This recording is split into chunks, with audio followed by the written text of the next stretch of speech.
بارك على محمد وعلى آل محمد كما باركت على إبراهيم وعلى آل إبراهيم إنك حميد مجيد.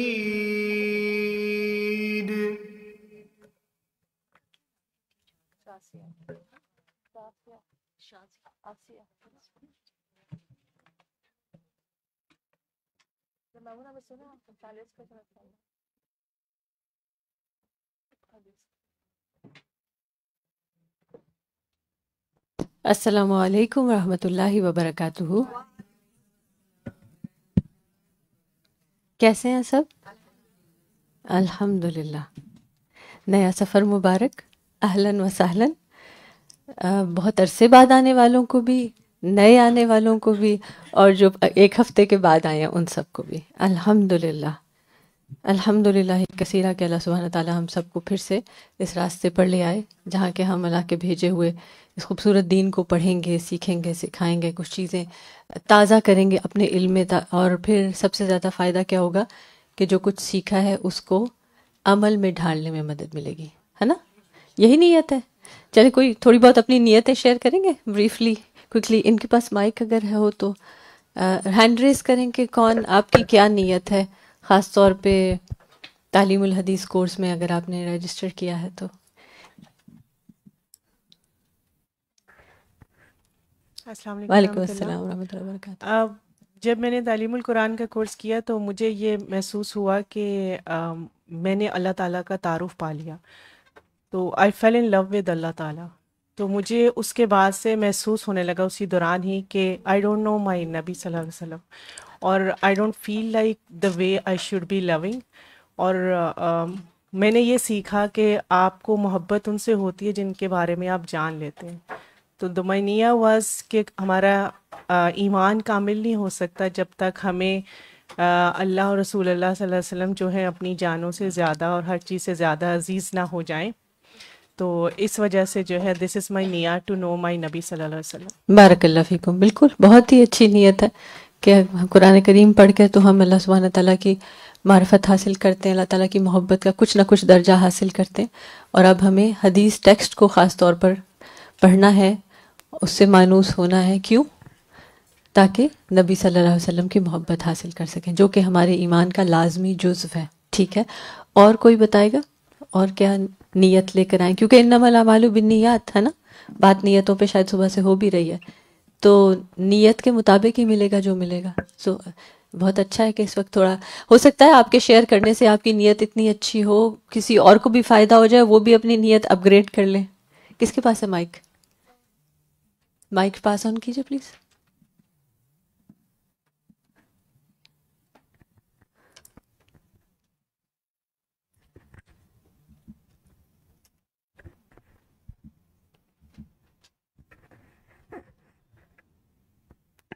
جی.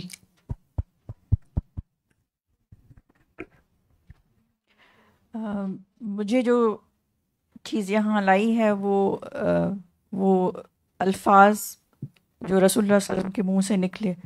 اور میں یہ سوچتی ہوں کہ جیسے جبریل علیہ السلام قرآن لائے تھے اور وہ الفاظ ہم رسول اللہ نے پڑھے اور پھر ہم قرآن میں پڑھتے، اور یہ الفاظ جو حدیث میں آئے تو رسول اللہ صلی اللہ علیہ وسلم کے منہ سے نکلے ہیں اور وہ ہم پڑھیں گے. تو یہ چیز مجھے گوس بمپ دیتی ہے کہ حدیث کا پڑھنا جو ہے وہ، اور اس کو پھر مجھے یہ بھی دل میں یہ بھی نیت لائی ہوں کہ میں کچھ احادیث یاد بھی کروں گی. بارک اللہ فیکم. بہت ہی اچھی نیت ہے. ہم سب اپنی نیت میں اس چیز کا اضافہ کر سکتے ہیں کہ کچھ نہ کچھ لفظ اللہ کے نبی صلی اللہ علیہ وسلم کے ہم یاد بھی کر لیں گے.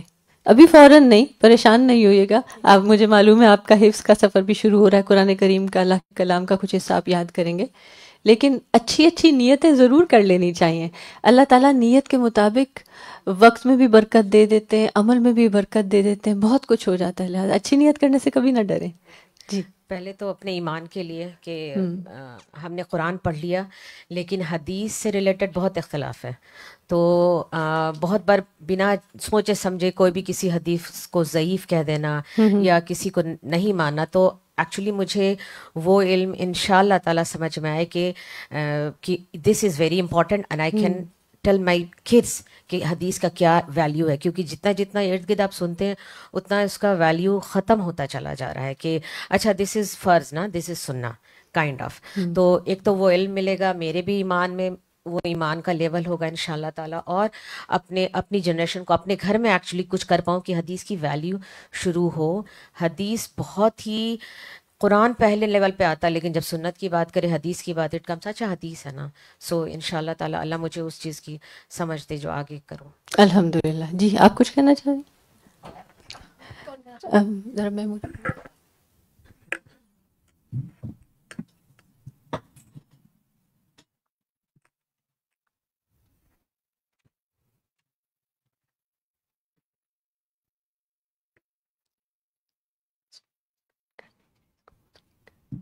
جی گو ہیڈ. کس کے پاس ہے مائک؟ پروفیس نبی کریم صلی اللہ علیہ وسلم نے فرمایا کہ میں تمہارے درمیان قرآن اور سنت چھوڑ کے جا رہا ہوں. تو قرآن تو ہم نے اللہ کے فضل سے پڑھ لیا انشاءاللہ, تو حدیث پڑھنا بہت ضروری ہے تاکہ اس کی وزڈم کو ہم انلاک کر سکیں اور اپنے زندگی میں اس کو اپلائی کر سکیں اور علم والوں میں شامل ہو سکیں انشاءاللہ. بہت اچھی بات ہے, کیونکہ قرآن کریم میں ہم کتنا بار بار پڑھتے ہیں, دعا بھی مانگتے ہیں نا, ربی حبلی حکمن, ہمیں حکمت چاہیے. تو وہ حکمت کہاں سے آنے والی ہے؟ حدیث سے آ رہی ہے نا. جو آپ نے ابھی آیت صبح سنی بھی تھی تلاوت سورہ آل عمران کی, سورہ آل عمران کی آیت نمبر 64 لگائیے ذرا. لقد من اللہ علی المؤمنین اذ بعث فیہم رسولا من انفسہم یتلو علیہم آیاتہ وَيُزَكِّيهِمْ وَيُعَلِّمُهُمُ الْكِتَابَ وَالْحِكْمَةَ وَإِن كَانُوا مِن قَبْلُ لَفِي ضَلَالٍ مُبِينٍ.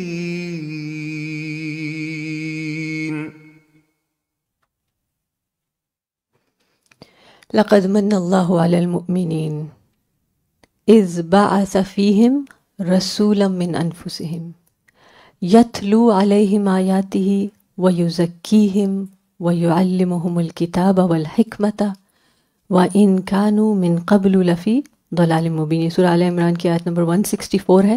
یقیناً اللہ نے مومنوں پر احسان کیا جب انہی میں سے ایک رسول ان میں بھیجا, وہ انہیں اللہ کی آیات پڑھ کر سناتا ہے اور ان کا تزکیہ کرتا ہے اور انہیں کتاب و حکمت کی تعلیم دیتا ہے, اور یقیناً اس سے پہلے وہ کھلی گمراہی میں تھے.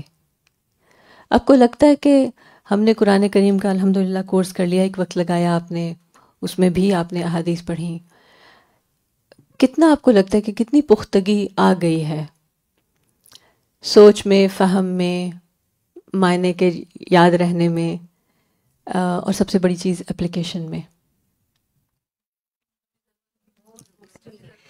ہے نا. ابھی بگنر ہے نا, ابھی محسوس ہوتا ہے کہ ہمیں وہ جیسے قدم قدم چلنا سیکھتا ہے بچہ, تو ہم ابھی سیکھ رہے ہیں, ابھی اتنا سٹیبل نہیں ہوئے, ہے نا.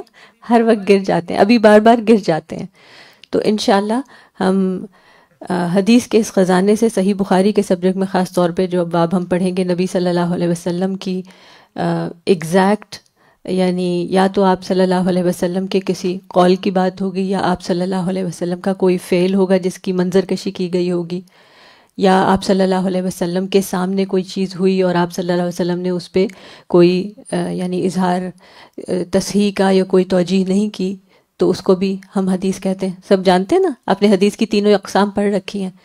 تو ان سب کو دیکھ کے ڈائریکٹ ٹیکسٹ کے ساتھ کنیکٹ ہو کے, اور پھر الحمدللہ استاذہ نے جس طرح ان چیزوں کو ایکسپلین کیا اور ڈیلی لائف سے ریلیٹ کیا ہے, ان چیزوں سے ہمیں بہت کچھ سیکھنے کو ملے گا انشاءاللہ. تو this is a journey of enrichment. I personally feel کہ یہ جو خزانہ ہے حکمت کا, وہ حدیث سے ڈائریکٹ انٹریکشن کے بغیر نہیں آ سکتا. اور انشاءاللہ اس سبجیکٹ میں ہم صحیح بخاری میں نہ صرف احادیث سنیں گے اور ان کا معنی سیکھیں گے پڑھیں گے، بلکہ حدیث کے الفاظ خود اپنی زبان سے ادا کرنے میں بھی تھوڑا سا اپنی اسکل بلڈنگ کریں گے. کیونکہ جب ہمارا دل چاہتا ہے، قرآن کریم آپ نے پورا پڑھا، آخری پاروں میں خاص طور پہ دعویٰ کی بہت بات ہوئی ہے، تو جب آپ کسی کو بھی تعلیم کے میدان میں یا دعویٰ کے میدان میں، نان مسلم کو یا مسلمان کو، دین کی کوئی بات بتاتے ہیں تو سب سے زیادہ مؤثر کیا ہے؟ قرآن کی آیت اور اللہ کے نبی صلی اللہ علیہ وسلم کی بات، حدیث، ہے نا. باقی ساری چیزیں ایکسٹرا ہیں. تو ہمیں قرآن کریم کا بھی جیسے ماشاءاللہ آپ لوگوں نے باریکی سے پڑھنا سیکھا کہ اس کہیں تلفظ صحیح ادا ہو، صحیح طریقے سے ہو، اسی طرح حدیث کے بھی پڑھنے میں اس کی ادائیگی افیکٹو ہوگی تو کوئی آپ کی بات سنے گا. اگر آپ نے حدیث ٹھیک سے نہیں پڑھی تو پھر کیا ہوگا؟ وہ آپ کی باقی بات کی بھی اتنی ویلیو نہیں لیں گے، ہے نا. تو اس لیے ضروری ہے کہ ہم انشاءاللہ حدیث کے اس خزانے سے اس طرح کی انٹریکشن رکھیں گے کہ حدیث پڑھنا بھی آئے گا، حدیث ڈائریکٹ سمجھنا بھی آئے گا. اس کا مطلب یہ نہیں کہ آپ کو حدیث کا لفظی ترجمہ یاد کرنا ہوگا، حدیث کا لفظی ترجمہ یاد بالکل نہیں کرنا ہوگا، ٹھیک ہے. حدیث کو ہم اتنا سمجھ لیں گے کہ جب آپ عربی کے ٹیکسٹ کو پڑھیں تو آپ کو بات سمجھ آ جائے، ٹھیک ہے انشاءاللہ. ہم حدیث کیوں پڑھیں؟ آپ لوگوں میں سے کچھ لوگوں نے آلریڈی اس پہ بات کر لی ہے اور ہم انشاءاللہ استاذہ کی کلاس سے بھی اس کو سنیں گے. تو ایسا کرتے ہیں پہلے استاذہ ہی سے سنتے ہیں کہ ہم حدیث کیوں پڑھیں. آپ لوگ نوٹس ضرور لیجئے انشاءاللہ. Have a notebook with you.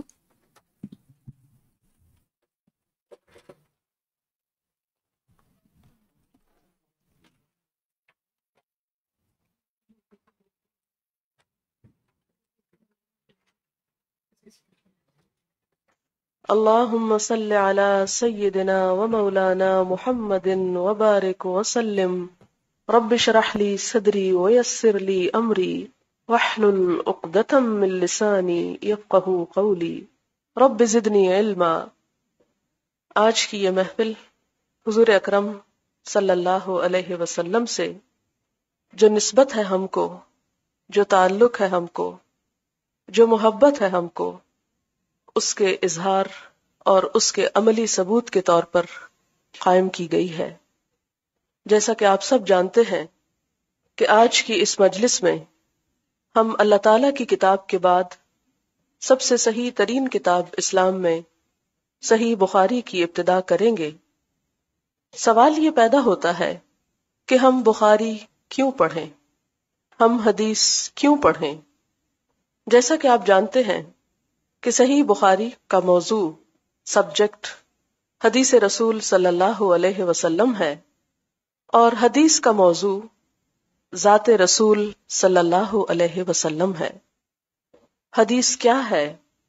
حدیث علم یذکر فیہ اقوال رسول اللہ صلی اللہ علیہ وسلم وافعالہ وتقریراتہ وحالاتہ. کہ حدیث ایک ایسا علم ہے جس میں حضور صلی اللہ علیہ وسلم کے اقوال، آپ کے افعال، آپ کی تقریرات اور آپ کے حالات کا ذکر کیا جاتا ہے. اس کتاب میں ہم آپ صلی اللہ علیہ وسلم سے متعلق انہی چیزوں کا مطالعہ کریں گے. آپ سب جانتے ہیں کہ جب ایک شخص مسلمان ہوتا ہے تو سب سے پہلے جو کچھ اپنی زبان سے ادا کرتا ہے وہ ہے لا الہ الا اللہ محمد الرسول اللہ. محمد الرسول اللہ ہم سے تقاضا کرتا ہے کہ ہم ان کے بارے میں پوری طرح جانیں تاکہ ہمارا ایمان مکمل ہو سکے، اور جس ہستی پر ہم ایمان لائیں اس ہستی کے بارے میں ہماری پوری معرفت ہو تاکہ ہماری محبت کی تکمیل ہو سکے، ہمارا راستہ وہ راستہ ہو سکے جسے اللہ تعالیٰ نے ہمارے لیے پسند فرمایا. اللہ کے رسول صلی اللہ علیہ وسلم جن کے بارے میں فرمایا لَقَدْ كَانَ لَكُمْ فِي رَسُولِ اللَّهِ أُسْوَةٌ حَسَنَةٌ، کہ تمہارے لیے اللہ کے رسول صلی اللہ علیہ وسلم کی زندگی میں بہترین نمونہ ہے، بہترین طرز زندگی ہے جسے تم اپنا سکتے ہو.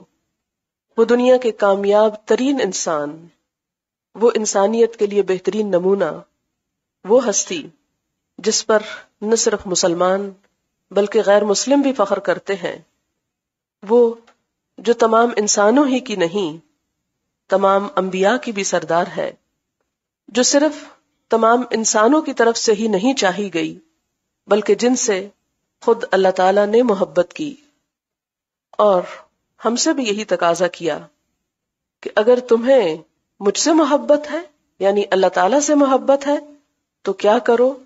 رسول اللہ صلی اللہ علیہ وسلم کا طریقہ اختیار کرو۔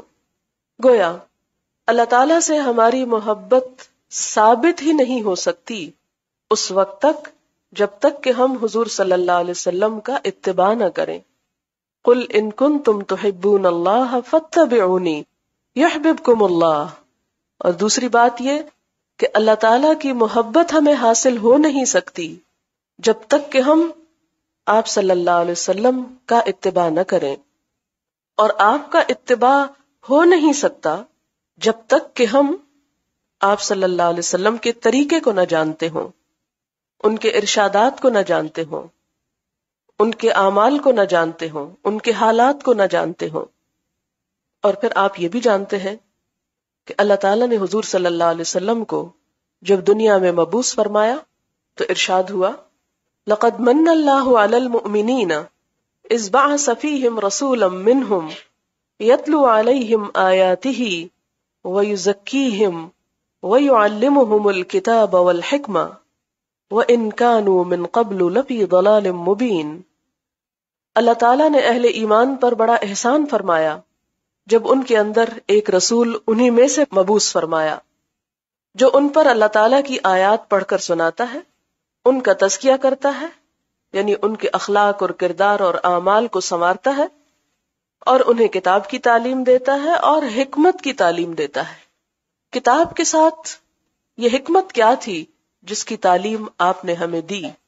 یہ حکمت دراصل آپ ہی کی حدیث مبارک ہے، اور حدیث کا مطلب صرف ارشاد نہیں ہوتے بلکہ اقوال، افعال، تقریرات اور حالات، یہ تمام چیزیں مل کر حدیث بنتی ہیں۔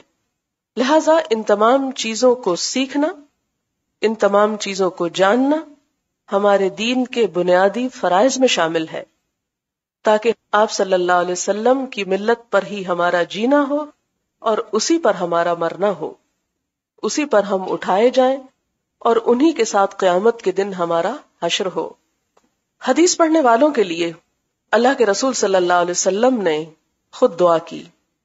آپ نے فرمایا نضر اللہ امرأ سمع مقالتی، اللہ اس شخص کا چہرہ بارونق کر دے، تر و تازہ کر دے جس نے میری کوئی بات سنی، سمع مقالتی، جس نے میرا کوئی قول سنا، پھر کیا کیا، فحفظہا، پھر اس کو یاد کر لیا، اسے سمیٹ لیا، وَأَدَّاهَا كَمَا سَمِعَهَا، اور جیسا اس کو سنا ویسا ہی آگے بھی پہنچا دیا، دوسروں کو بھی دے دیا، اس کو اپنے پاس نہیں رکھا۔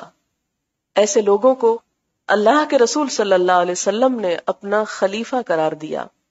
ایک موقع پر آپ صلی اللہ علیہ وسلم نے فرمایا اللہم ارحم خلفائی، اے اللہ میرے خلفاء پر رحم فرما، ان پر اپنی رحمت بھیج۔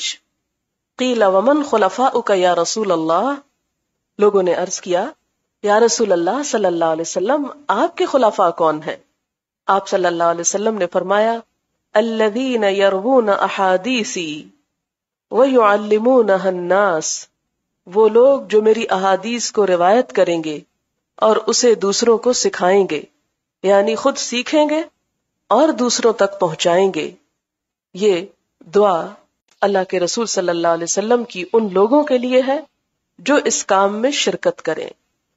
اور پھر آپ دیکھیے کہ آپ صلی اللہ علیہ وسلم نے یہ بھی بتایا ہم کو کہ انبیاء درہم و دینار چھوڑ کے نہیں جاتے، ان کی وراثت تقسیم نہیں ہوتی اگر ان کا مال کچھ پیچھے بچے بھی، ان کا ورثہ علم ہے، اور وہ علم جسے دے کر آپ کو بھیجا گیا، جس علم کے مطابق آپ نے زندگی بسر کی، اور جو علم وراثت کے طور پر ہمارے لیے چھوڑ گئے۔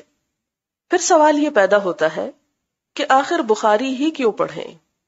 پھر میں یہیں پر آ جاؤں گی کہ اللہ تعالیٰ نے خود اپنی کتاب میں فرمایا ما آتاکم الرسول فخذوہ، جو رسول صلی اللہ علیہ وسلم تم کو دیتے ہیں اس کو لے لو۔ اور وہ سارا سرمایہ اور وہ ذخیرہ اس کتاب میں صحیح ترین شکل میں موجود ہے۔ اور پھر آپ صلی اللہ علیہ وسلم سے محبت ہم سے یہ تقاضا کرتی ہے کہ ہم اس کتاب کو کم از کم زندگی میں ایک مرتبہ ضرور پڑھ لیں۔ آپ صلی اللہ علیہ وسلم نے فرمایا تھا کہ من احب سنتی فقد احبنی ومن احبنی کان معی فی الجنہ، جو میری سنت سے محبت کرے گا، میرے طریقے سے محبت کرے گا، وہ دراصل مجھ سے محبت کرے گا، اور جو مجھ سے محبت کرے گا وہ میرے ساتھ جنت میں ہوگا۔ گویا آپ صلی اللہ علیہ وسلم کی محبت انسان کو آپ کا قرب عطا کرتی ہے اور آپ کے ساتھ اعلی مقام تک پہنچانے والی ہے، لیکن آپ کی محبت آپ کے طریقے کی محبت ہے، آپ کی ذات کی تو ہے ہی، لیکن جب تک آپ کے طریقے کی محبت دل میں نہ بس جائے اس وقت تک وہ محبت مکمل نہیں ہوتی۔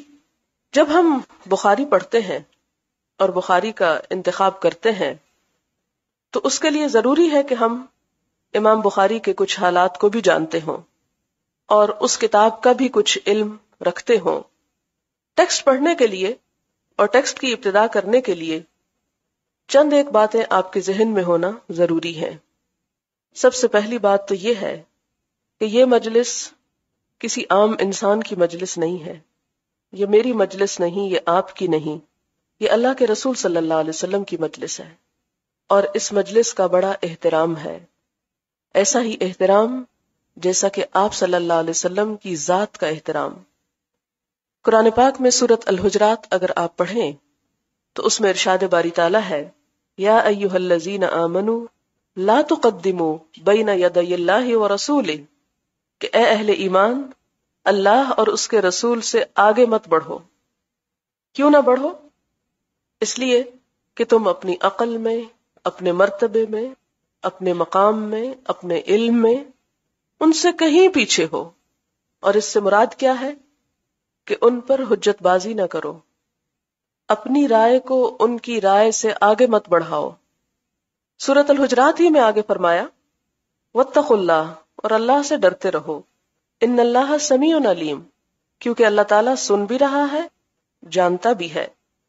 دوسرا ادب یہ سکھایا گیا، یا ایھا الذین آمنوا لا ترفعوا اصواتکم فوق صوت النبی، اے لوگو جو ایمان لائے ہو اپنی آوازوں کو نبی صلی اللہ علیہ وسلم کی آواز سے بلند مت کرو، یعنی جب آپ کی بات ہو، آپ کی مجلس ہو تو انسان کسی دوسری گفتگو میں مشغول نہ ہو اور اس میں شور شرابہ اور ہنگامہ نہ ہو۔ وَلَا تَجْهَرُوا لَهُ بِالْقَوْلِ، اور آپ کے لیے آواز ایسے مت بلند کرو كَجَهْرِ بَعْضِكُمْ لِبَعْضٍ، جس طرح تم آپس میں ایک دوسرے کو بلند آواز سے پکارتے ہو۔ أَن تَحْبَطَ أَعْمَالُكُمْ، کہیں ایسا نہ ہو کہ تمہارے اعمال ضائع ہو جائیں، یعنی اگر تم حضور صلی اللہ علیہ وسلم کا احترام نہیں کرو گے اور آپ ہی کے احترام کے ساتھ آپ کی مجلس کا احترام نہیں کرو گے تو کہیں ایسا نہ ہو کہ تمہارے کیے کرائے پہ پانی پھر جائے۔ وَأَنْتُمْ لَا تَشْعُرُونَ، اور تمہیں شعور بھی نہ ہو، تمہیں احساس بھی نہ ہو۔ پھر فرمایا إِنَّ الَّذِينَ يَغُضُّونَ أَصْوَاتَهُمْ عِنْدَ رَسُولِ اللَّهِ، وہ لوگ جو اللہ کے رسول صلی اللہ علیہ وسلم کے سامنے اپنی آواز کو پست رکھتے ہیں، أُولَئِكَ الَّذِينَ امْتَحَنَ اللَّهُ قُلُوبَهُمْ لِلتَّقْوَى، ایسے لوگوں کا دل اللہ نے تقوی کے لیے جانچ رکھا ہے، یعنی دیکھ لیا ہے کہ واقعی ان کے اندر تقوی موجود ہے۔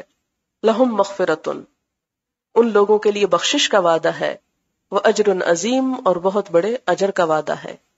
لہٰذا ہم دیکھتے ہیں کہ وہ لوگ جنہوں نے ابتدائی دور میں حضور صلی اللہ علیہ وسلم سے یہ تعلیم حاصل کی، ان کا کیا حال ہوتا تھا، ان کے کیا طریقے اور کیا آداب ہوتے تھے۔ صحابہ کرام روایت کرتے ہیں کہ جب ہم حضور صلی اللہ علیہ وسلم کی مجلس میں ہوتے تو اس قدر ساکت اور اس قدر خاموش بیٹھتے کہ بعض اوقات پیچھے سے پرندے آ کر ہمارے سروں پہ بیٹھ جاتے، یعنی ہم ہل جل اور ادھر ادھر بھی نہیں ہوتے تھے۔ اور آپ کو یہ یاد ہوگا کہ مسجد نبوی میں نہ کارپٹ بچھے ہوئے تھے، نہ نرم گدے تھے، حتیٰ کہ صفحے تک بھی نہیں بچھی ہوئی ہوتی تھی، سیدھی زمین پر وہ لوگ بیٹھا کرتے تھے۔ آپ کو یاد ہوگا کہ نماز میں بعض اوقات وہ کنکریاں برابر کرتے تھے، وہ احادیث آپ پڑھیں گے، لیکن ادب اور احترام کے تقاضے میں کسی قسم کی کوئی بھی ایسی حرکت نہ ہوتی کہ جس سے اس مجلس کے احترام میں کوئی خلل واقع ہو۔ پھر اسی طرح ہم دیکھتے ہیں کہ آپ صلی اللہ علیہ وسلم سے جب لوگ سنتے تو کچھ لوگ سن لیا کرتے تھے صرف، اور کچھ لوگ سن کر لکھ بھی لیا کرتے تھے۔ دونوں چیزیں ہمیں ملتی ہیں۔ ہم دیکھتے ہیں حضرت عبداللہ بن عمرو بن العاص کو، جو فاتح مصر تھے، وہ حضور صلی اللہ علیہ وسلم کی مجلس میں بیٹھ کے سب کچھ لکھتے جاتے۔ لوگوں نے ان پر اعتراض کیا اور کہا کہ دیکھو، اللہ کے رسول صلی اللہ علیہ وسلم ایک انسان بھی ہیں، آپ کبھی خوشی میں ہوتے ہیں، کبھی ناراضگی میں بھی ہوتے ہیں، کبھی آپ غضبناک بھی ہوتے ہیں، اور تم ہر بات لکھتے چلے جاتے ہو، تو یہ ٹھیک نہیں۔ انہوں نے حضور صلی اللہ علیہ وسلم سے پوچھا کہ مجھ پر یہ اعتراض کیا گیا ہے تو مجھے کیا کرنا چاہیے؟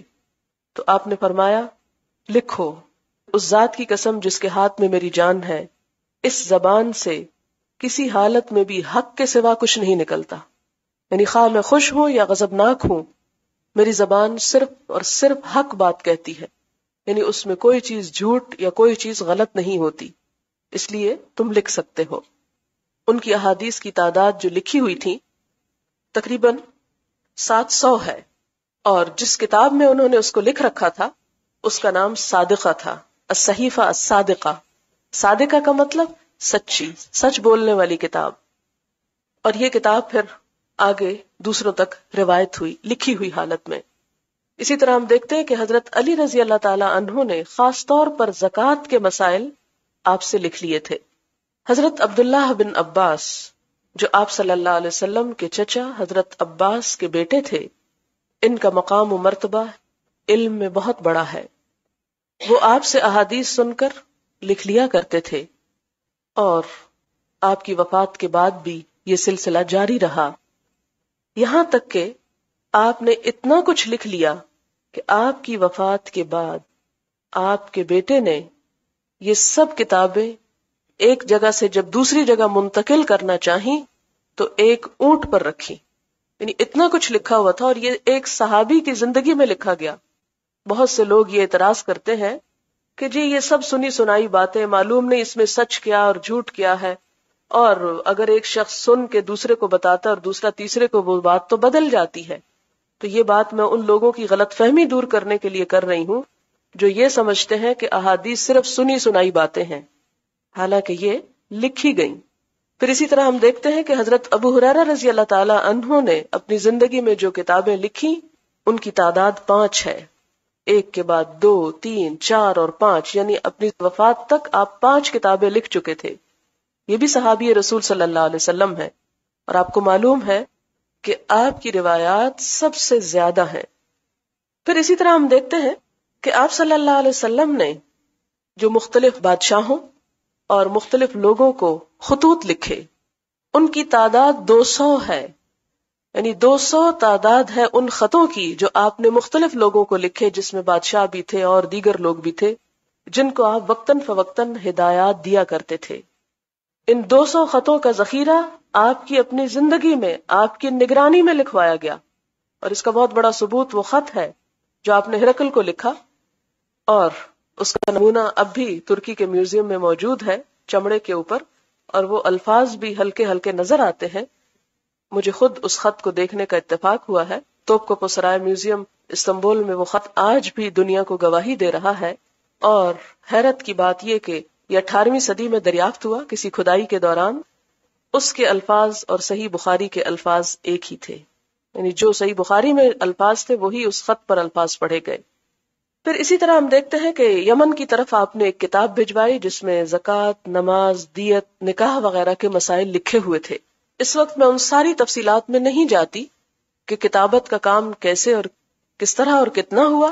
میں صرف یہ بتانا چاہوں گی ان چند مثالوں سے، اور یہ دور نبوی صلی اللہ علیہ وسلم کی مثالیں ہیں جو اس بات کی گواہ ہیں کہ آپ کی حدیث اس دور میں بھی لکھی گئی، اور اس کے علاوہ جو سننے والوں کی تعداد ہے وہ تو ہزاروں اور لاکھوں میں ہے، جس کا احاطہ کرنا ہی مشکل ہے۔ اور آپ یہ بھی دیکھیے کہ صرف وہ احادیث نہیں پہنچی، پہنچانے والوں کے حالات پہنچے۔ ایک مشہور مستشرق ہے اسپرنگر، اس نے یہ کہا ہے کہ علم رجال، اس کو علم رجال کہتے، راویوں کے جو حالات لکھے گئے ان لوگوں کے جنہوں نے حدیث ہم تک پہنچائی. وہ لکھتا ہے، اس کا اردو ترجمہ ہے کہ علم رجال پر مسلمان جتنا فخر کریں بجا ہے. یعنی یہ ایک ایسا فن، ایک ایسا علم، ایک ایسا ہنر ہے، ایک ایسا ہسٹوریکل ریکارڈ ہے کہ جو مسلمانوں کے علاوہ کسی کو نہیں ملا. وہ لکھتا ہے کہ علم رجال پر مسلمان جتنا فخر کریں بجا ہے، نہ کوئی ایسی قوم گزری اور نہ اب ہے جس نے مسلمانوں کی طرح کئی سو برس تک کے علماء کے حالات زندگی لکھ لیے، ان کی بایوگرافیز لکھ لیں. ہم کو 5 لاکھ مشہور عالموں کا تذکرہ ان کی کتب سے مل سکتا ہے. آپ دیکھیں کہ حضور صلی اللہ علیہ وسلم کے صحابہ اور اس کے بعد تابعین، تبع تابعین اور دیگر جو راوی تھے، ان میں سے تقریباً 5 لاکھ کے حالات لکھے ہوئے ملتے ہیں. یہ وہ لوگ ہیں جنہوں نے یہ حدیث ہم تک آپ صلی اللہ علیہ وسلم سے لے کے پہنچائی، جن کی زندگیوں کو جانچا اور پرکھا گیا کہ وہ سچ بولتے تھے یا ان کی زندگی میں کوئی اور بھی خرابی تھی، ان کی حدیث لی جائے یا نہ لی جائے. اور یہ تمام چھان پھٹک اس حدیث رسول صلی اللہ علیہ وسلم کی حفاظت کے لیے کی گئی.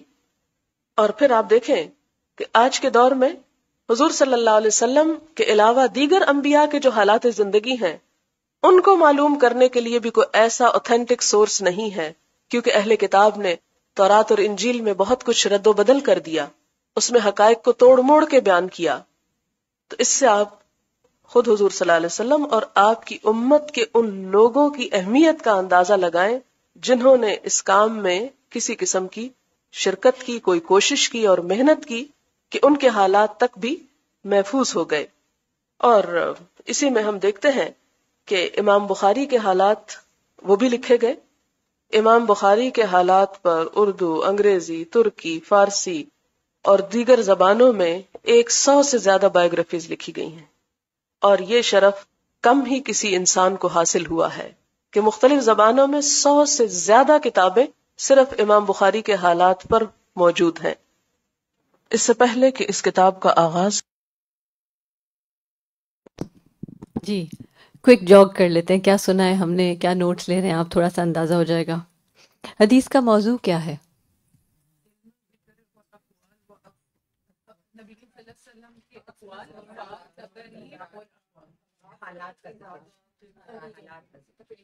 میں نے یہ تو پوچھا ہی نہیں کہ حدیث کیا ہے، سوال غور سے سننا چاہیے. حدیث کا موضوع کیا ہے؟ جی بالکل، نبی کریم صلی اللہ علیہ وسلم. اب آپ بتا سکتے ہیں حدیث کیا ہے، وہ ڈیفینیشن جو عربی میں سنی اور کچھ لوگوں نے کیپچر کی، انشاءاللہ ہم اس کو آپ دیکھ لیں گے سلائیڈز پر بھی. جی کیا ہے اب بتا دیں با جماعت. ہاں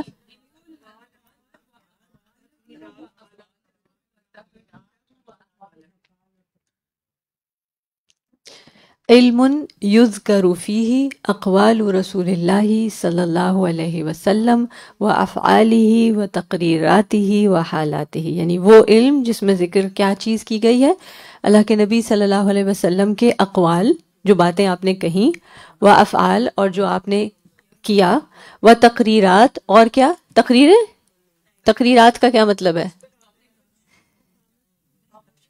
اچھا تقریری حدیث کس کو کہتے ہیں؟ جی سسٹر ہما جی، اس کو آپ پتہ کیسے یاد رکھیں؟ تقرر سے یاد رکھیں. یعنی نبی صلی اللہ علیہ وسلم نے اس کا تقرر رکھا، یعنی جو ہو رہا تھا اس پہ کامنٹ نہیں کیا، نہ اس کو یعنی منع کیا، نہ اس کے بارے میں کوئی کامنٹ کیا. ایز لانگ ایز آپ کی موجودگی میں ہوا اور اس پہ آپ صلی اللہ علیہ وسلم نے خاموشی اختیار کی تو وہ تقریرات میں آ جائے گا. وہ حالات ہی، اور حالات، آپ صلی اللہ علیہ وسلم کے حالات بھی. الحمدللہ ٹھیک ہے. رسول صلی اللہ علیہ وسلم کے خلفاء کون ہیں؟ ہاتھ اٹھا کے نہیں، یہ باجماعت نہیں ہے، ہاتھ اٹھا کے. جی جی وہ لوگ جو حدیث کو سنتے ہیں اور روایت کرتے ہیں آگے، اور یہ وہ لوگ نہیں ہیں جو نبی صلی اللہ علیہ وسلم کے وقت میں جو یہ آپ کے صحابہ تھے، یہ خلفاء ہیں جو بعد میں آئے، نبی صلی اللہ علیہ وسلم کو دیکھے اور ملے بغیر آپ صلی اللہ علیہ وسلم پر ایمان رکھتے ہیں، آپ صلی اللہ علیہ وسلم کی تعلیمات جو چھوڑی گئی ہیں ان کو حاصل کرتے ہیں اور پھر ان کو مزید آگے لے جاتے ہیں. تو ہمیں بھی اس میں شامل ہونے کا موقع مل جائے گا جب ہم باقاعدہ حدیث بخاری سے ڈائریکٹ پڑھیں گے اور پھر کسی نہ کسی کو ساتھ وہ ٹیکسٹ شیئر کریں گے تو کیا بنیں گے ہم؟ انشاءاللہ ہم اس خلفاء والی کیٹیگری میں شامل ہو جائیں گے. تو کیوں خلفاء کی کیٹیگری میں کیوں شامل ہونا ہے؟ جی جہاں سے حدیث شروع ہوئی، گڈ لسننگ، اللہم ارحم خلفائی، یہ ہے نبی صلی اللہ علیہ وسلم کی دعا. آپ نے دعا دی تھی نا کہ اللہ میرے خلفاء کو ان پر رحم فرما، تو پھر صحابہ نے پوچھا وہ کون ہیں آپ کے خلفاء؟ ٹھیک ہے، تو یہ انشاءاللہ اس کے لیے تھوڑا سا وہی بات کہ جتنا آپ اٹینٹیو لسننگ کریں گے آپ کے لیے آسانی ہوگی. جی وہ بالکل، بارک اللہ فیکم. ایک اور حدیث ہم نے پڑھی تھی، سنی تھی. اللہ اس شخص کا چہرہ بارونق کر دے جس نے میرا کوئی قول سنا پھر اسے سمیٹ لیا، پھر جیسا سنا ویسا آگے پہنچا. بالکل، بارک اللہ فیکم. تو یہ حدیث آپ رب زدنی علما میں بھی پہلے پڑھ چکے ہیں، آپ کے پاس ٹیکسٹ بھی موجود ہے. تو چہرے بارونق کرنے کا تو بہت شوق عورتوں کو تو ہوتا ہی ہے نا، کوئی حرج نہیں ہے، لیکن یہ تو بہت آسان ٹپ مل گئی نا. بس دل کے اندر کیا رکھنا ہے؟ شوق اور محبت کہ اللہ کے نبی صلی اللہ علیہ وسلم کے الفاظ ہیں، اتنے غور سے سنوں، اتنا اچھا سا جذب کروں کہ اوروں تک بھی ایز از پہنچا سکوں، کیونکہ حدیث میں جو کنڈیشن ہے نا وہ ہے ایز از والی، ہے نا. ٹھیک ہے، الحمدللہ. اچھا جی، کون سے صحابی تھے جو نبی صلی اللہ علیہ وسلم کی ہر بات لکھتے تھے؟ عبداللہ بن عمرو بن العاص. عبداللہ بن عمرو بن العاص. ٹھیک ہے، ٹھیک ہے. اور ہم اس مجلس حدیث کا احترام کیسے کریں گے؟ بات جماعت نہیں، ہاتھ اٹھائیں. وہی پروٹوکول ہے جو پہلے تھا، اس کو اور بلکہ ہم اوپر لے جائیں گے. ہاتھ اٹھائیں. جی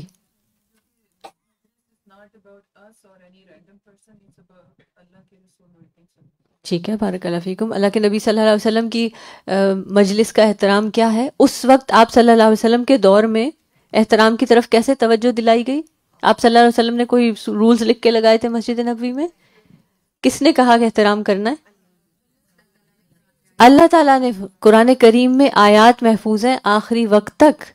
اور کبھی انسان سوچتا ہے جب وہ آیت، اگر آپ نے حدیث نہیں پڑھی نا تو آپ وہ آیت پڑھتے ہوئے کہتے ہیں اللہ تعالیٰ نے قرآن میں یہ کیوں لکھ دیا ہے کہ اے لوگوں نبی کی لا ترفعوا اصواتکم فوق صوت النبی، نبی صلی اللہ علیہ وسلم کی آواز سے اوپر. تو ہم تو سارے امتی تو کبھی بھی نبی صلی اللہ علیہ وسلم کی آواز سنیں گے ہی نہیں ڈائریکٹ، تو کیسے؟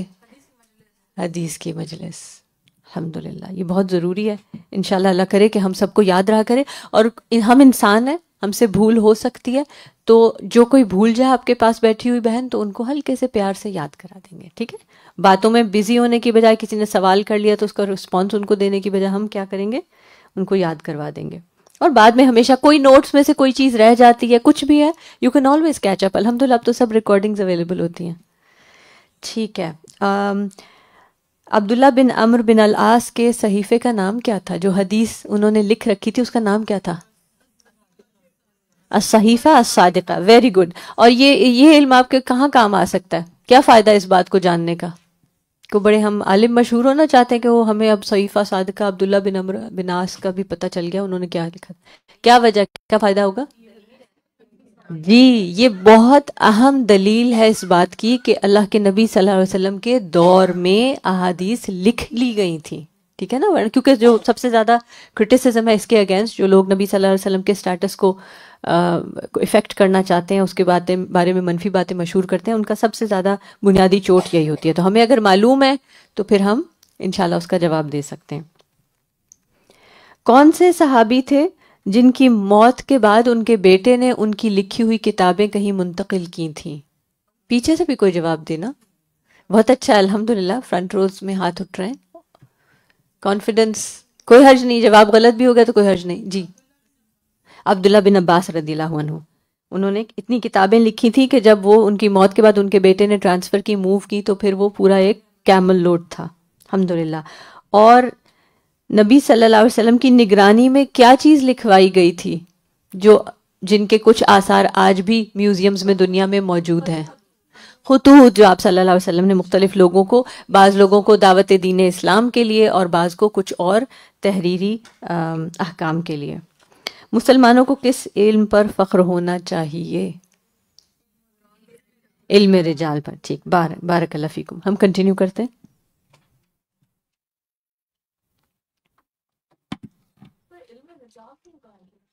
چلیں we'll discuss it afterwards. کیا جائے.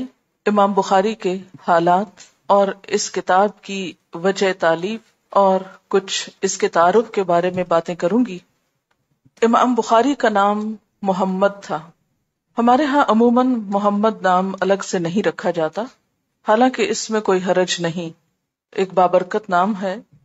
مختلف علاقوں میں مردوں کا نام محمد کے بغیر رکھا نہیں جاتا، لیکن رکھنے کے باوجود پکارا نہیں جاتا، اور یہ سمجھا جاتا ہے کہ یہ نام کسی اور کے لیے پکارنا شاید بے ادبی کا باعث ہے، حالانکہ ایسا نہیں۔ ابو عبداللہ کنیت ہے۔ ابو کا مطلب ہوتا ہے باپ، اور عبداللہ یہ کنیت رکھنے کا ایک انداز ہے۔ اس کا مطلب یہ نہیں کہ امام بخاری کے کسی بیٹے کا نام عبداللہ تھا اور انہوں نے اس کی وجہ سے خود کو ابو عبداللہ کہا۔ اس کی بنیادی وجہ کیا ہے کہ عربوں کے ہاں اس بات کا رواج تھا کہ اگر ایک نام کے بہت سے لوگ ہیں تو ایک کو دوسرے سے ڈسٹنگش کرنے کے لیے کنیت استعمال کی جاتی تھی۔ مثلا محمد اگر ایک شہر میں 10 لوگوں کا نام ہے تو جب محمد کا ذکر کیا جائے گا تو آپ کو بتانا ہوگا کہ کس محمد کی بات ہو رہی ہے، تو اس کے لیے پھر کنیت رکھی جاتی، جس سے ایک شخص دوسرے سے مختلف ہو جاتا۔ ان کا لقب امام المحدثین اور امیر المؤمنین فی الحدیث ہے۔ محدث کی جمع محدثین ہے، اور محدث کس کو کہتے ہیں آپ اصول حدیث میں پڑھ چکے ہیں، حدیث کے روایت کرنے والے کو۔ جن لوگوں نے حدیث روایت کی یہ ان میں سے اعلیٰ ترین مقام پر ہیں، اسی لیے انہیں امام کا لقب دیا گیا۔ اور امیر المؤمنین، مومنوں کے امیر، عام طور پر یہ لقب کس کو دیا جاتا تھا؟ جو حکومت کا سربراہ ہوتا، لیکن ایک حکومت ملکوں اور شہروں پہ کی جاتی ہے اور ایک حکومت دلوں پر ہوتی ہے، علم کے میدان میں ہوتی ہے۔ لہٰذا انہیں اگر امیر المؤمنین کہا گیا تو یہ اس وجہ سے کہ مومنوں کے دل میں ان کا احترام اور ایک بڑا مقام تھا۔ ان کا شجرہ نسب محمد بن اسماعیل بن ابراہیم بن المغیرہ بن بردزبہ۔ بردزبہ عربی نام نہیں ہے، فارسی ہے۔ آپ کے آباء و اجداد جو تھے وہ اہل ایران میں سے تھے، اس لیے نام بھی بردزبہ ہے۔ گویا عجمی نسل تھے، اصلاً عرب نہ تھے۔ اس سے کیا پتہ چلتا ہے کہ دین کی خدمت کے لیے عرب ہونا ضروری نہیں۔ بردزبہ کے معنی عام طور پر محدثین نے کسان کے بتائے ہیں، فارمر، کسان، جیسے ہر نام کا ایک معنی ہوتا ہے۔ ان آباء و اجداد کے جو ایرانی نسل تھے، ان کے بارے میں تاریخ میں کچھ خاص روایات یا کوئی بھی تفصیلات نہیں ملتی۔ اس سے یہ پتہ چلتا ہے کہ عام لوگ تھے، جیسے عام لوگوں کے بارے میں کوئی کتابوں میں، کہانیوں میں لکھا نہیں جاتا، لیکن ان کی نسل میں اللہ تعالیٰ نے ایک ایسے شخص کو اٹھایا کہ جس کی وجہ سے ان کا نام بھی تاریخ کے صفحات میں لکھا گیا۔ تو اس سے کیا پتہ چلتا ہے کہ اگر کسی شخص کی اولاد نیک ہو، اچھے کام کرے، تو وہ نہ صرف یہ کہ آخرت بلکہ دنیا میں بھی نام روشن کرنے کا سبب بنتی، انسان کے آثار میں سے ہے، نشانیوں میں سے۔ بردزبہ جو تھے یہ اپنا قومی مذہب رکھتے تھے، اور جیسا کہ آپ جانتے کہ ایران کے لوگ آتش پرست تھے۔ بردزبہ مسلمان نہیں ہوئے، لیکن امام بخاری کے پردادا المغیرہ جو تھے، مغیرہ، انہوں نے یمان جوفی جو بخارا کے حاکم تھے ان کے ہاتھ پہ اسلام قبول کیا اور بخارا میں آ کے رہ بس گئے۔ اس وقت کا ایک طریقہ تھا کہ جو شخص جس کے ہاتھ پر اسلام قبول کرتا اسی قبیلے کی طرف اس کی نسبت ہو جاتی۔ اس نسبت کو ولا کہا جاتا ہے۔ ولا کا لفظ کس سے نکلا ہے؟ ولی سے، گہرا دوست۔ آج کے دور میں یہ سلسلہ نہیں ہے۔ مثلا اگر آپ کے ہاتھ پر کوئی شخص مسلمان ہوتا ہے تو وہ آپ کی طرف منسوب نہیں ہوتا، لیکن اس دور میں یہ بھی قدردانی کی یا شکر گزاری کی ایک قسم تھی کہ جو شخص جس کی ہدایت کا سبب بنتا وہ اپنے آپ کو اس کی طرف منسوب کرتا۔ تو اس نسبت کا نام کیا تھا؟ ولا۔ اچھا، اس سے ایک اور بات پتہ چلتی ہے نا کہ جب کوئی شخص کسی مسلمان کے ہاتھ پر اسلام قبول کرتا اور اپنے آپ کو ادھر منسوب کر لیتا تو گویا ایک طرح سے نئے سرے سے اسے زندگی ملی ہے، اور ایک نئی نسبت اور نیا تعارف اور نئی پہچان اور ایک نیا راستہ مل گیا۔ اب وہ اپنے پرانے آباء و اجداد کی طرح منسوب نہیں ہو رہا، وہ اپنی نئی زندگی سے نسبت پا رہا ہے۔ مغیرہ اس عام قانون سے مستثنی نہیں تھے، اس لیے پھر ان کو کیا کہا جاتا؟ جعفی۔ مغیرہ خود بھی اور ان کی آئندہ نسلیں جو تھیں وہ ساری پھر جوفی کی نسبت سے منسوب ہوئیں. یہ بھی انسان کے لیے ایک صدقہ جاریہ ہے، یہ بھی آثار میں شامل ہو جاتا ہے. اب جس شخص نے ان کے آباء و اجداد کو مسلمان کیا، جب ان کا نام ساتھ لکھا جاتا ہے تو جب تک وہ تاریخ کے اوراق میں نام باقی ہے، وہ تذکرہ اور وہ نیکی کی ایک مثال اور ایک خاموش کہانی ساتھ ساتھ چل رہی ہے.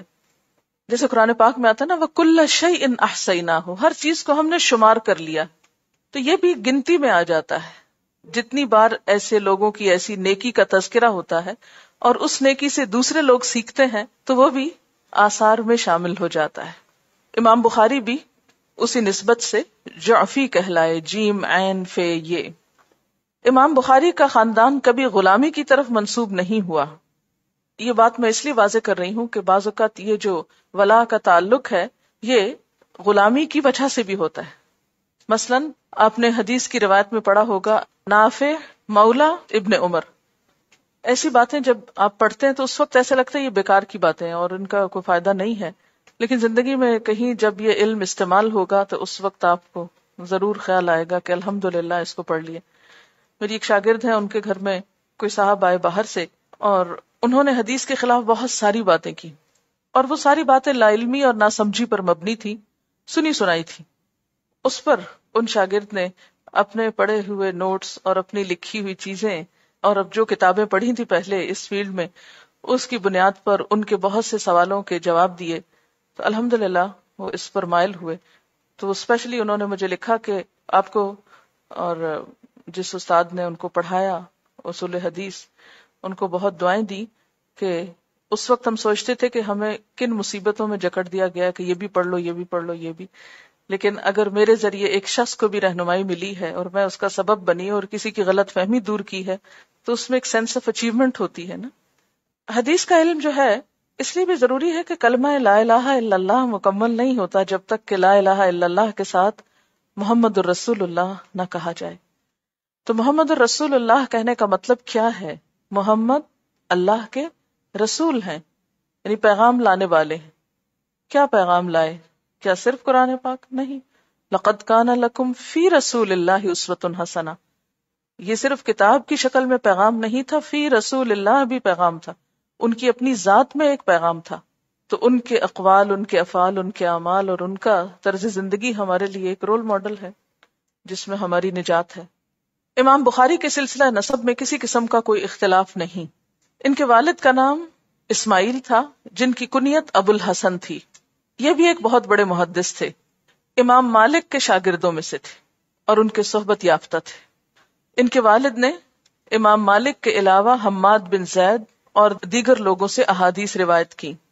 عبداللہ بن مبارک کی صحبت اور تربیت میں بھی رہے. یہ والد کا مختصر ذکر اس لیے کر رہی ہوں کہ آگے جا کر جب امام بخاری کے کارنامے آپ پڑھیں گے تو اس سے آپ کو اندازہ ہو کہ والدین کی تربیت اور والدین کی ذمہ داری اولاد کے لیے بہت سے اچھے کاموں میں رہنمائی کا سبب بنتی ہے. بہرحال ان کے شاگردوں میں اہل عراق کے لوگ ہیں جن میں احمد بن حفص اور نصر بن الحسین ہیں. امام بخاری نے اپنے والد کا ذکر خود اپنی ایک کتاب تاریخ کبیر میں کیا ہے. اس میں اپنے والد کو بطور محدث کے انٹروڈیوس کرایا ہے. اس کے علاوہ کچھ اور کتابوں میں بھی ان کا ذکر ملتا ہے. ان کے والد کے بارے میں کہا جاتا ہے کہ بہت ہی متقی اور پرہیزگار انسان تھے، بہت محتاط انسان. ان کے شاگرد احمد بن حفص بیان کرتے ہیں کہ میں ان کی وفات یعنی اسماعیل کی وفات کے وقت ان کی خدمت میں حاضر تھا.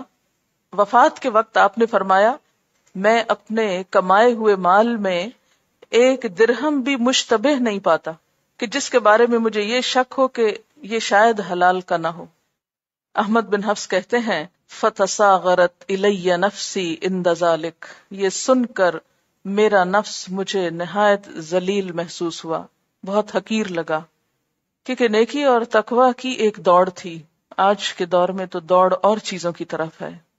اس سے کیا پتہ چلتا ہے کہ اولاد کو اگر انسان حلال اور پاکیزہ کمائی کھلاتا ہے تو وہ بھی اس کے لیے صدقہ جاریہ بنتی ہے. امام بخاری کے لیے یہ بات ایک بہت عزت و اکرام کی تھی کہ ان کے والد بھی محدث تھے. یہ فخر بہت کم لوگوں کو حاصل ہوا ہے کہ اگر باپ محدث ہے تو بیٹا بھی محدث ہو. اس کی وجہ کیا ہے کہ عام طور پر بچے اپنی نئی راہ اختیار کرنا چاہتے ہیں، اور عموماً گھر کی مرغی دال برابر ہوا کرتی ہے. جو علم گھر میں ہوتا ہے یا جو کچھ ماں باپ کر رہے ہوتے ہیں، بسا اوقات وہ بچوں کی نظر میں کوئی بہت قابل قدر چیز نہیں ہوتی. لیکن کچھ خوش قسمت لوگ ایسے بھی ہوتے ہیں کہ جو خود ایک اچھے رستے پر ہوں تو ان کی اولاد بھی ان کے بعد اسی رستے کو اختیار کرے، بلکہ اس میں مزید ترقی کرے.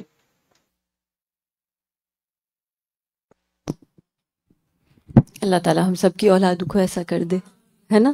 دعا تو کرتی رہنی چاہیے، اور اللہ سبحانہ و تعالیٰ سے ہدایت کے راستے مانگے ہماری زندگی میں یا ہمارے بعد جب آ جائیں انشاءاللہ.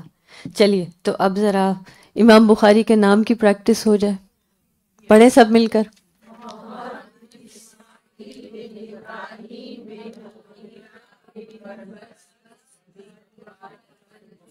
ہاں، بن بردز بہ. ٹھیک ہے، بردز بہ کا کیا مطلب ہے بتایا تھا افسادہ نے؟ کسان، بالکل کسان. تو اور مسلمان کس کے ہاتھ پہ ہوئے تھے، اور کون مسلمان ہوا تھا اس ساری چین میں؟ المغیرہ. المغیرہ کتنی بڑی بات تھی کہ دیکھیں جا کے پھر ان کی نسل میں بخاری رحمہ اللہ نے کیا کام کیا، جو اب پھر آخر وقت تک سب دین کا علم سیکھنے اور سکھانے والے ان کے چھوڑے ہوئے اس ورثے، اس خزانے سے فائدہ اٹھا رہے ہیں. کتنی بڑی اللہ سبحانہ تعالیٰ نے کو توفیق دی. اچھا، ٹائٹلز کیا تھے امام بخاری رحمہ اللہ کے؟ کوئی ٹائٹل یاد ہے؟ امام المحدثین، بالکل، اور امیر المؤمنین فی الحدیث. ٹھیک ہے، اس کو مکمل کر لیں. امیر المؤمنین فی الحدیث. کیوں؟ بالکل، یعنی بالکل واضح ہے نا کہ امیر المومنین کون ہوتا ہے؟ لیڈر جو ہے مومنوں کا، فی الحدیث، حدیث کے معاملے میں. اور وہ کیا بات آتی ہے بار بار جو صحیح بخاری کے بارے میں کہ یہ کتاب کیسی کتاب ہے؟ قرآن کریم کے بعد صحیح ترین کتاب. تو میں سوچتی ہوں قرآن کریم تو اللہ سبحانہ تعالیٰ کا کلام ہے نا، اس کا مطلب ہے انسانی محنت اور کاوش کے ساتھ جو کتاب مرتب ہوئی ہے اس میں یہ ٹاپ پر ہے. سبحان اللہ، یہ رتبہ بلند ملا جس کو مل گیا. لیکن محنت ایسے ہی نہیں مل گیا. انشاءاللہ کل اور پرسوں ہم سنیں گے کہ کیا امام بخاری نے اس کے اوپر محنت کی ہے، اور انشاءاللہ اس کو سننے کا مقصد بھی یہی ہے. استاذہ نے ہمیں سکھایا سمجھایا بھی اسی لیے ہے تاکہ ہم ایز اسٹوڈنٹس آف نالج، جب کہ آج ہم ایک نیا سفر شروع کر رہے ہیں، تو ہم اس سے انسپریشن اور موٹیویشن حاصل کریں.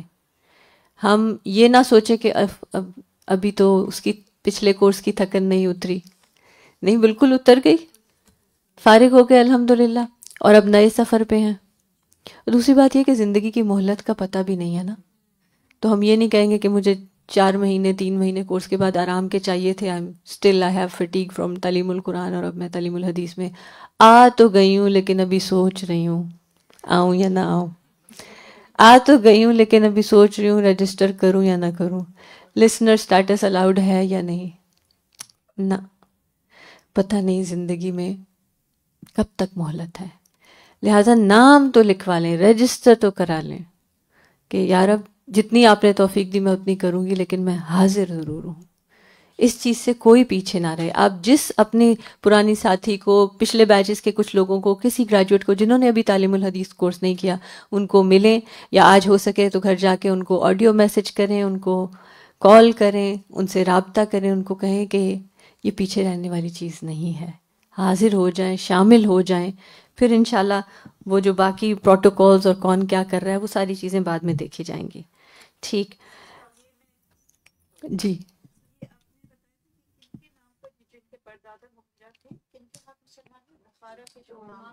جی جی جوفی کے ہاتھوں، جوفی کے ہاتھوں جی حاکم تھے. وائیا کو مائک دے دیں ان کو تاکہ آن لائن بہنیں بھی لیفٹ آؤٹ فیل نہ کریں.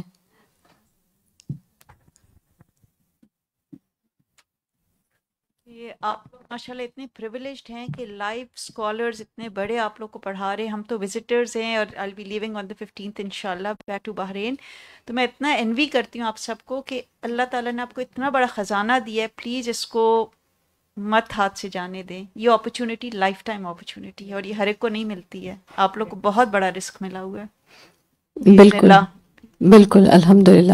Toronto G T A Mississauga Brampton Vaughan, یہ جو ڈرائیویبل ڈسٹنس کے ہم لوگ ہیں, واقعی ہمارے لیے بہت بڑا خزانہ ہے یہ, اور ہمیں اس کی طلب اور تڑپ رکھنی چاہیے کہ ہم یہاں آئیں, ہم یہاں پہنچے. امام بخاری نے تو کتنے اسفار کیے تھے, کہاں کہاں گئے تھے ایک حدیث پانے کے لیے بعض اوقات, اور ہمارے لیے تو ایک جگہ آ جائیں تو کتنی ساری احادیث, کتنی ساری ویسے بھی الجھنوں کے جواب, کتنی موٹیویشن, کیا کچھ مل جاتا ہے. تو انشاءاللہ کوئی ریزن نہیں رہ جاتا کہ ہم اپنے آپ کو تھوڑا سا کمفرٹ زون سے باہر نکلنے کے لیے پش نہ کریں. ٹھیک ہے جی, بس لاسٹ کامنٹ انشاءاللہ لیتے. مائک یہاں دے دیجئے جی. اوکے مائک دے دیجئے پہلے.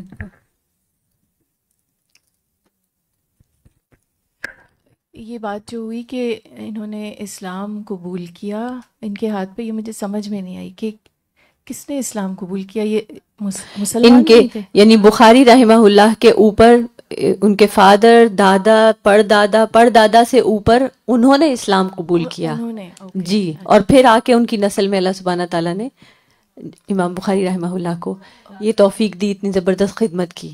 جی جی